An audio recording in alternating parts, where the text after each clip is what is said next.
আমাদের শরীরের বিভিন্ন অংশের মধ্যে অনেকের কাছে চুল ভীষণ প্রিয় একটি জিনিস। চুল সুন্দর রাখতে আমাদের যত্নেরও কমতি থাকে না। সাধারণত একটি নির্দিষ্ট বয়সের পর চুল পাকার কথা থাকলেও অনেকের ক্ষেত্রে দেখা দেয় ব্যতিক্রম।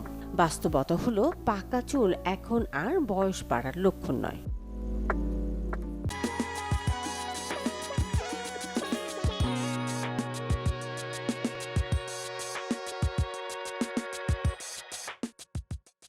অসময়ে চুল পাকা নিয়ে অনেকেই বিব্রত বোধ করেন, দুশ্চিন্তায় পড়ে যান।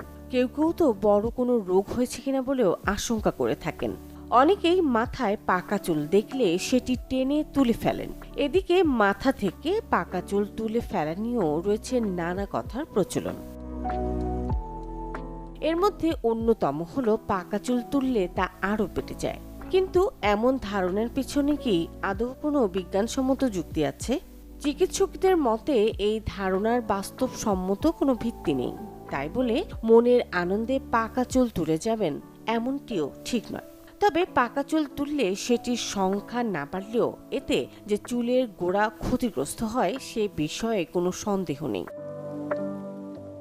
চুলের রং নির্ভর করে মেলানিনের উপর। এই মেলানিন হলো চুলের ফলিকলের গোড়ায় থাকা বিশেষ এক ধরনের কোষ, যার রং ধরে রাখতে সাহায্য করে। পাকা চুল তুলে নিলে সেখানে আবার যে নতুন চুলটি গজায় তার রং সাদা হওয়ার সম্ভাবনাই বেশি, কারণ চুলটি ওই পুরনো ফলিকল থেকে জন্মায়। এর সঙ্গে সংখ্যা বাড়ার কোনো সম্পর্ক নেই।